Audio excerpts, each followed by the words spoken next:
We want to close this event with a bit of a vision from the future, to just take a look at where we are, what's possible, and how we need to think as we leave here today. So please join me bringing to the stage John PIcard and Hank Rogers.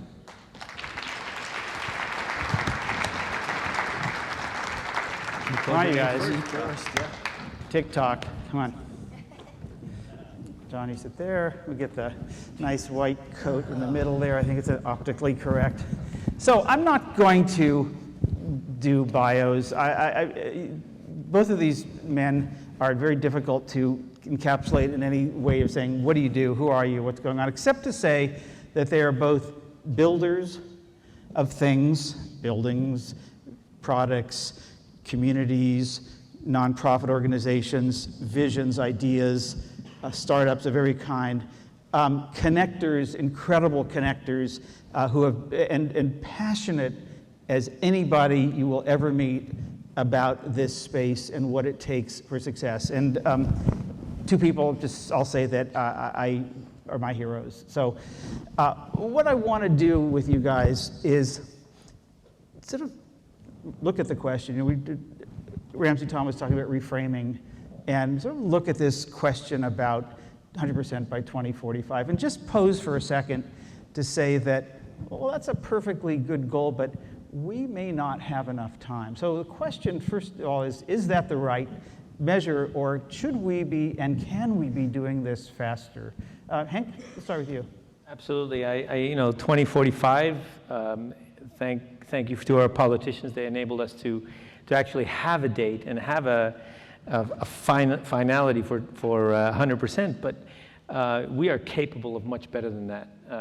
If we put our minds to it, if we just thought about it just a little bit differently, we could achieve this 2030, 2025. And I think there's a business case for actually doing that, for not only for the people of Hawaii who are spending $5 billion a year on oil, but for the electric company who's buying that oil and selling us electricity.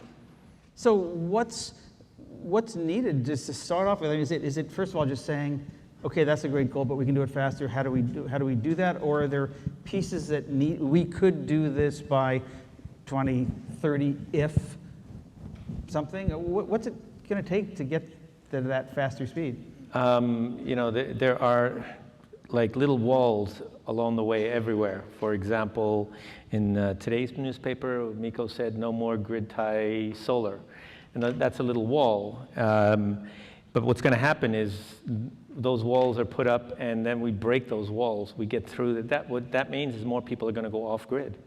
And that's, you could say that's a bad thing for the people who are still on the grid. But it's the move that at the end of the day we all need to take. We all need to become energy independent. We need to grow or build or get our energy locally instead of importing it. The importation of it's like taxation without representation. We got over that a long time ago, and it's happening again. It's happened to us. Well, it's easy to say that we need everybody to get off the grid, or we need to get everybody on renewable.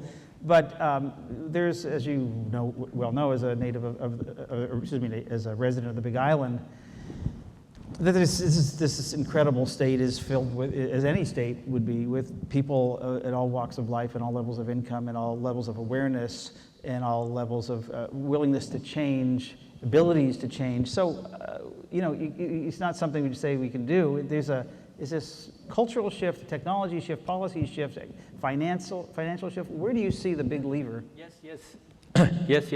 and yes.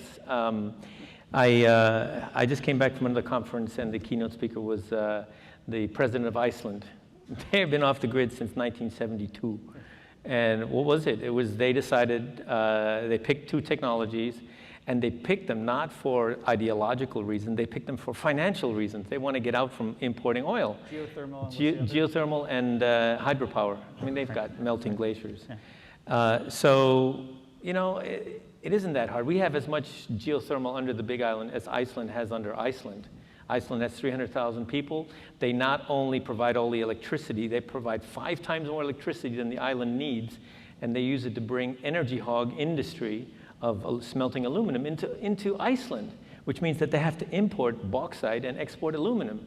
And it's a whole new industry that happened, and it's their economic miracle. So getting the cheapest energy in Europe has made them an economic miracle. Right. And we could do that in Hawaii. There's no particular reason. The big island of Hawaii is the Iceland of the Pacific. Why aren't we at 500% for geothermal? That makes no sense at all. The electricity price should be down at, I don't know, 10 cents. It should be cheaper than the mainland. Right. John, you're a child of the space program. Your father, NASA, you went to Apollo launches throughout your life, and you think in those terms, and you often talk about escape velocity, in terms of what does it take to get to that level of speed, Mach 49, I think it is, that gets you out of Earth's gravity. What do you see as the velocity change that's needed here? How do we escape? So first, 2045 is a really good target point. And when you think about it in the face of where we are globally from a climate position, we just can't slow down climate. We have to reverse it. We have to bring carbon home. We can't make these incremental moves anymore. And so when I met Hank 6 or 8 months ago, we were on stage together. I was here because I've seen some amazing disruptive technology, and I just started to feel this flow through my body, like, oh my God, for 30 years, I've been an alternate. For 30 years, I've never been able to really move the needle. As good as I am, the risks that I took, and they were big risks. I risked my career every day, almost everything I built. And I look back on it, and I wouldn't change it. But I knew we weren't moving the needle. And I thought about my dad, and I asked my dad at one point, and I said, Dad, what was like the big deal? He says, well, we had to get to escape velocity. We had to get to Mach 49. And at Mach 49, we got through the Earth's gravity, and the rest was telemetry and guidance. And we went to a place that we had no idea how to get there with moonshot thinking behind us in 9 years. And so good on you for putting a flag at the summit. But what I want to do is bring these fierce, game-changing, disruptive breakthroughs in material science, in graphene polymer batteries, and controls, and management systems, and the amount of solutions that, for me, that are out there that are being discovered and are unknown become one thing in this conversation, and that's an accelerant. I don't know if it's 2025 or 2030. The point is we need to have an Earth shot. We need to get to Mach 49, and I believe the solutions and the technologies and the material science are going to back that up. What's holding it back?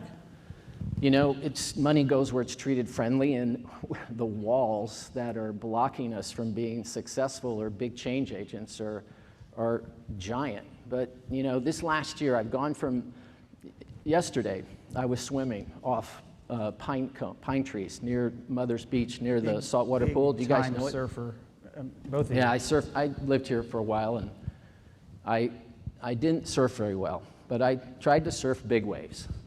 And living here and surfing big waves taught me one thing. If you're going to go out in big waves, and we're in big climate waves right now, there's one thing you can't do. When you're taking off, you can't hesitate, because if you hesitate, you're going to get punished. And I think we're hesitating.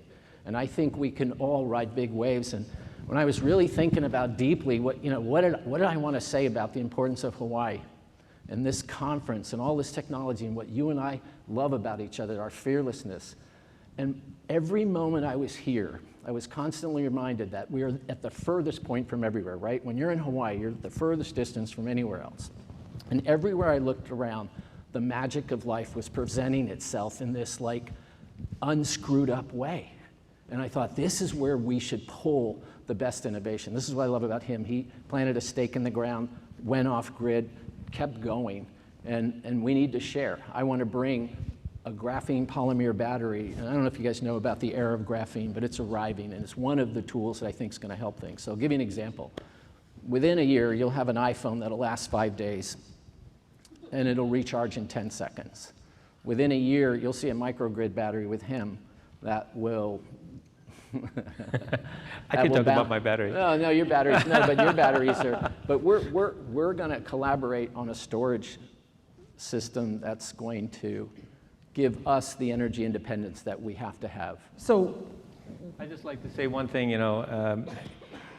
if there are no big waves, nobody's surfing. Yeah. So I look at this time of big waves as being an opportunity. It's a huge opportunity. I mean, the world has been flat for a long time, where we really can't surf, we really can't express, move the change. Yeah. But right now we're at the moment of change. Wind. I've heard somebody is selling wind into the grid in Texas for 2 cents per kilowatt hour. That's cheaper than fossil fuel. What does that mean? It is within a year, or maybe they're already even here, that fossil fuel is just too expensive to use. Yeah. I mean, that's an amazing turning point, and that's a giant wave that's coming at us, and we've got to ride that wave and make sure that we're successful. We don't fall off the board on the way down, as you say.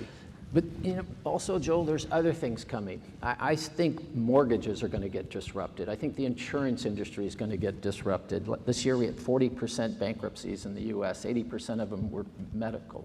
40% were medical, and 80% of those people had medical insurance.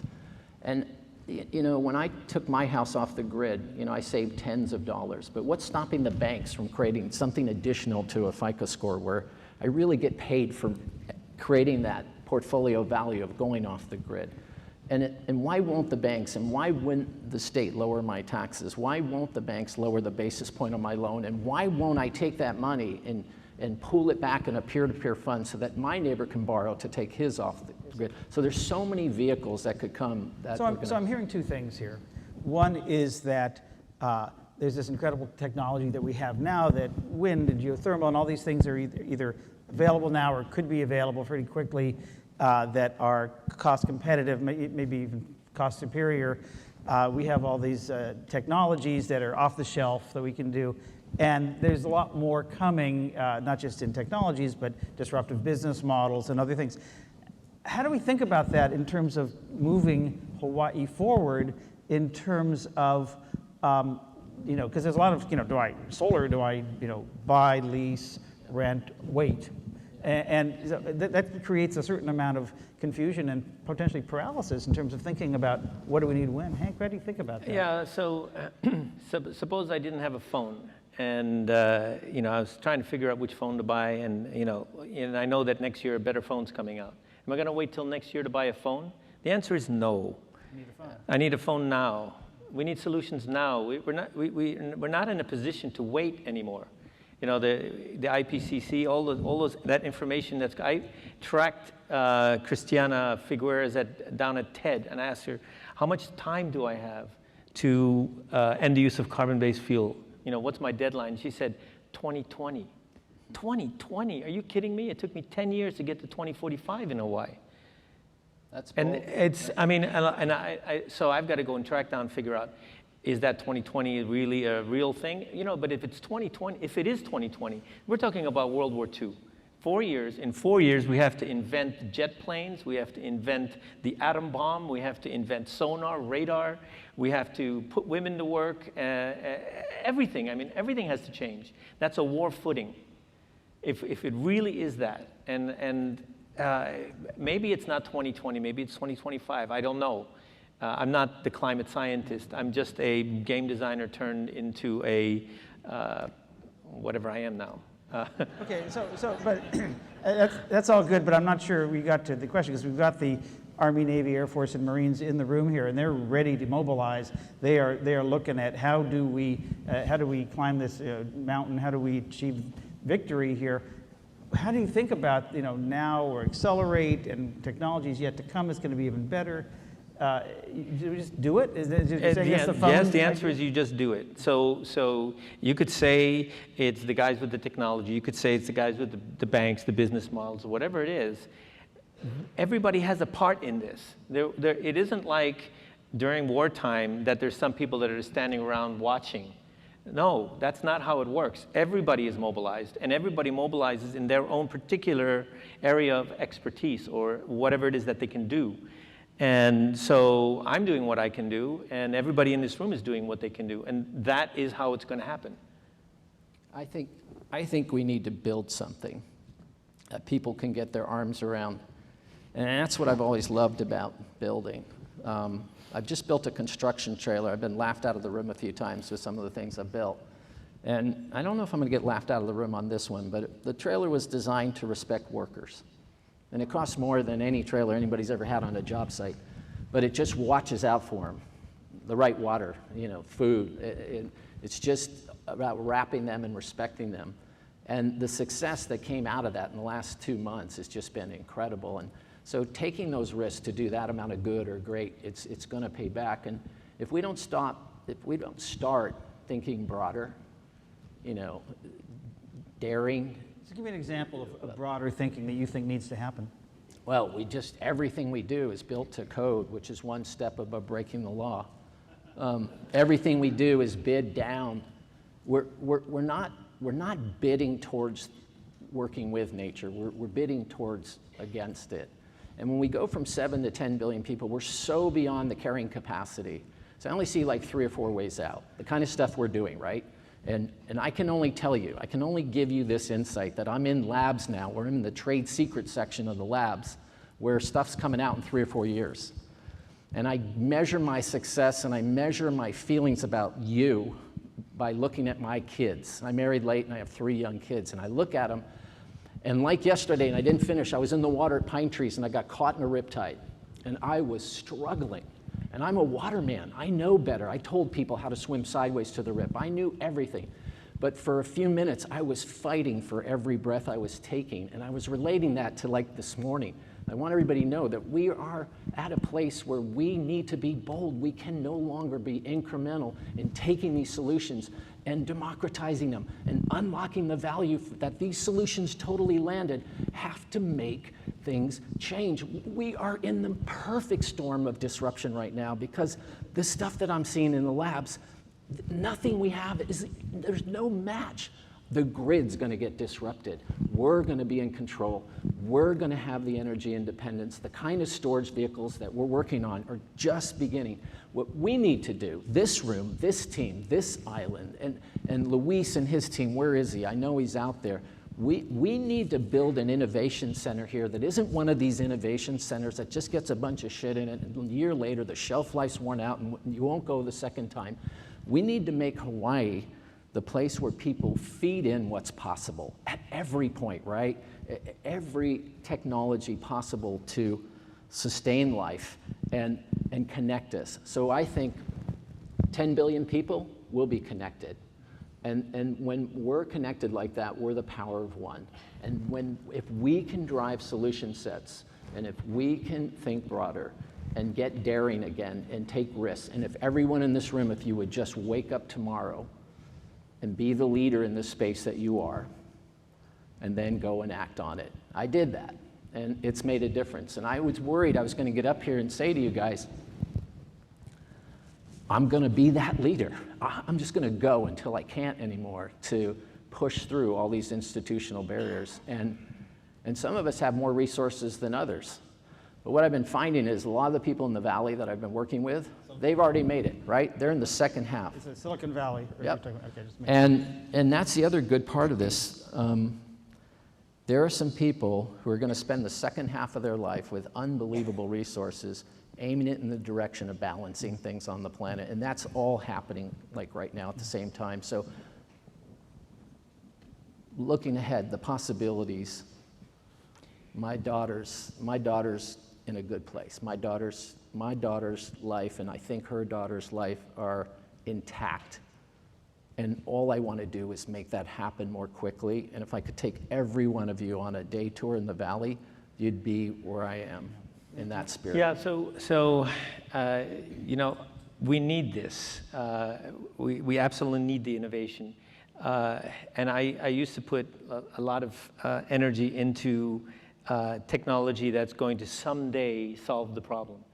But someday is here now. And so for me, what I need to do, I feel what I need to do is to use what exists today and deploy what exists today. Because we already have enough technology to make the change today if we wanted to. And so we just can't afford to wait. So I'm all about, if you can bring something to me that is working and you can, and mass production, I'm interested. But if you're talking to me about something that's going to happen 5 years from now, come back in 5 years. Because in this 5 years, I'm going to make a big change in Hawaii. So now. we have all the technology we need today is true, and it's easy to say, harder to actually then to execute. What's your wish for this audience in the room and online that you enable them to get to that technology further, faster? Yeah, so make the decision. I mean, that's all. I made 5 years ago. I made a decision. That's all there is to it. I'm going to find out what it takes to get off grid, and okay, so I have more money than some people, and so I could afford it. But that is just a matter of time. If you go back in time, the first cars were owned by rich people, and then Ford came out, and then everybody had a car. So we're at that turning point now where everybody gets to have solar panels and everybody gets to have storage. We're right there. So your wish is just get on with it? What do you want to see? Everybody has some part of the puzzle. And whatever your part of the puzzle is, whatever pisses you off about the way things are now, that is your job to break that, kick down that wall. What's pissing you off right now? What is pissing me off right now? Oh, my goodness. Besides that question. Yeah, what's pissed me off is the whole infrastructure that says that is feeding Wall Street, trying to keep things from changing. You know, it's like a dinosaur industry. The entire fossil fuel industry is kind of a dinosaur waiting to go extinct because you know it's not sustainable. What they produce as a side effect is a pollution that's killing the world. And so what's going to happen is they'll all of a sudden get to the point where they say, oh, Chapter 11, we're gone now, and you guys are left holding the garbage to clean up the garbage. I would rather that they pivot and start becoming clean energy in some way. What's pissing me off is that we could be doing it, and we're not. We're not close to getting there. What's pissing me off is the dinosaurs aren't going extinct fast enough. Lauren, let's get a question or two from the audience. Mm-hmm. We've heard a lot this week about resilience, national security, not to mention the climate imperatives you're talking about. In each of your experiences, what are the most compelling, concrete arguments for the kind of immediate action you're talking about? Wow. John? Well, if Paul Hawken was sitting here, he'd say, living systems are in decline and there's a death of birth. I mean, what more do you need to kind of get off that start point? I just think that we need to stop for a minute and realize that we have to unlock this possibility moment, right? We just have to make it happen, and whatever it takes. There's this never-ending resource out there. It's the love we have for this place. This place, the whole world, right? That's never going to go away. What we need to do, like immediately, is teach industry to love the world. Because with that comes the generosity. With that comes the conversion of waste to worth. With that comes this sort of connected, you know, everything that we could be. We have to become connected and powerful as one. We have to be disruptive. We have to be fearless. That's the thing that I walk into these meetings. I've got a couple of big airport projects. We're going net zero. I walk into a room and I think everybody's asleep. We have the possibility to spend $7 or $8 billion in the right way to move the needle and have a showcase of how to be completely net zero and neutral and positive in so many other ways. And I sit through days and days and days of people afraid to move off of that. So somewhere in the food chain, we have to figure out a way to incentivize and to change that. It's caustic. That's your moonshot, by the way. No, the moonshot will be fueled by that. I mean, the escape velocity has to be us being independent. So, you know, as far as moving industry, we are the reason that industry exists. We consume their products.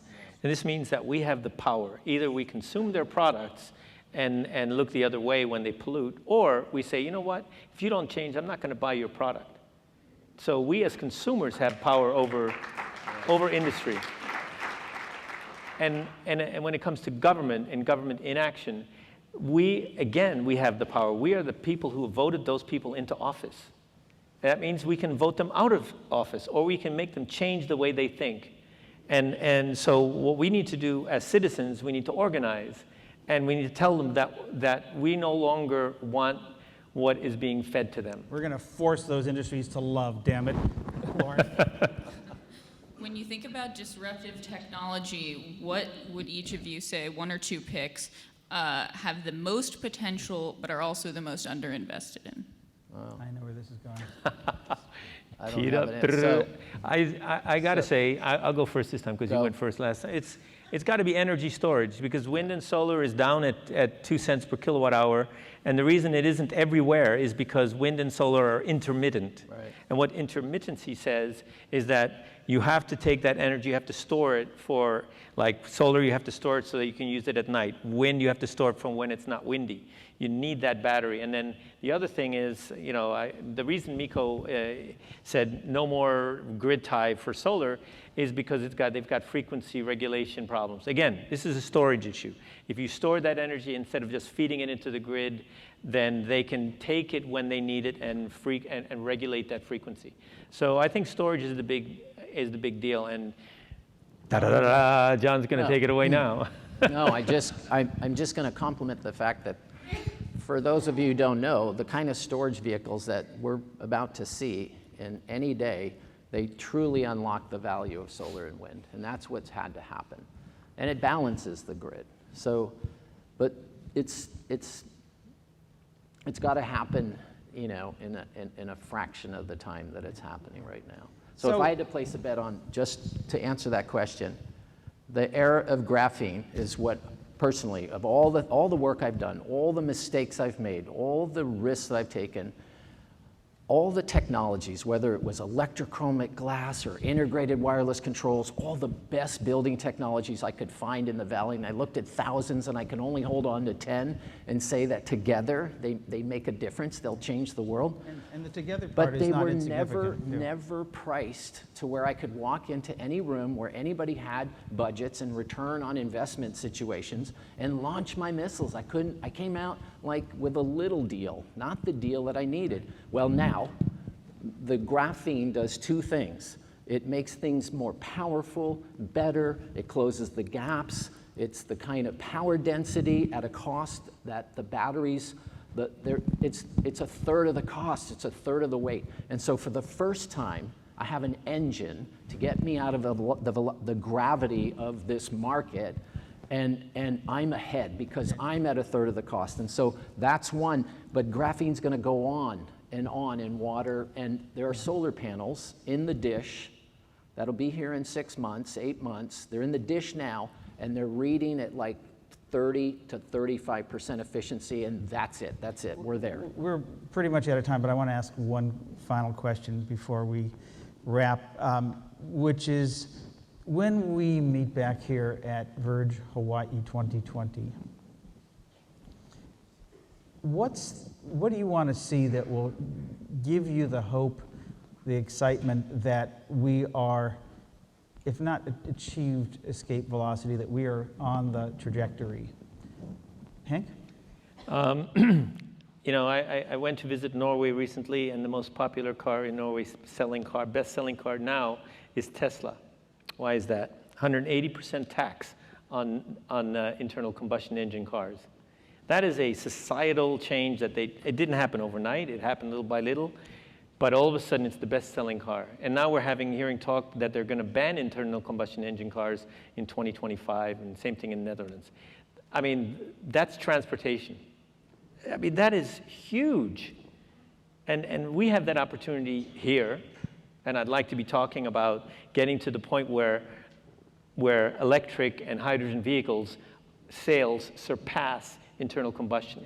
I'm not trying to put anybody out of business, but the same thing goes for generation of electricity. I'd like to see the electric company get to the point where they are actually half renewable. Okay. John, what's the sign that you'll be looking for? My answer is a repeat of money goes where it's treating friendly. Elon and Musk, the founder and of Tesla, Zuckerberg, also, yeah. and they're going to place bets on the things that they know are going to bend history at this moment. And they're going to place bets on things that are 50 and 100x resource efficient. They're not going to F around at 10% or 5% or even 20%. They're going to come in and say, how can we make cow's milk 100 times more nutritious without the cow? How can I get that solar panel at scale? How many plants do I have to build? What could happen here in Hawaii? This could be the first mover. This is the place to make that first move. We need to build something that people can come and where's my phone? I don't have the platform. It can't be something. It's got to be a new platform that allows people to app in the money and app in the development campaigns. And that's kind of what like your ranches become, right, Hank? People come to your ranch and go, holy shit, if he can do it, we all can do it. And that's what it's been to this point. But now, why it's going to roar is because of the cost efficiencies are not just equal anymore, they're better. And I think it's going to unlock an entire new economy. We've never been on the upside, and I think we're there today. And I think when we come back here next year, we'll be bathing in this conversation. You'll see it.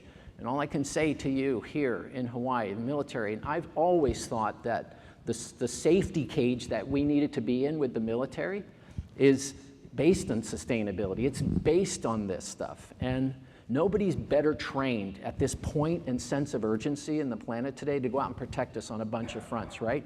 But I've also seen the military as protecting the oceans all along, protecting everything in the natural world. And I think it's time the military too takes 5 minutes, pauses, and puts this position of themselves as not a war machine, but a big form of protection. And they've always been the safety cage for us.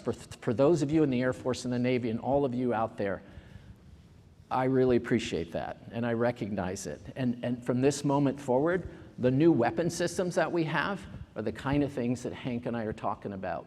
There is your postcard from the future. Please join me in thanking Hank and John.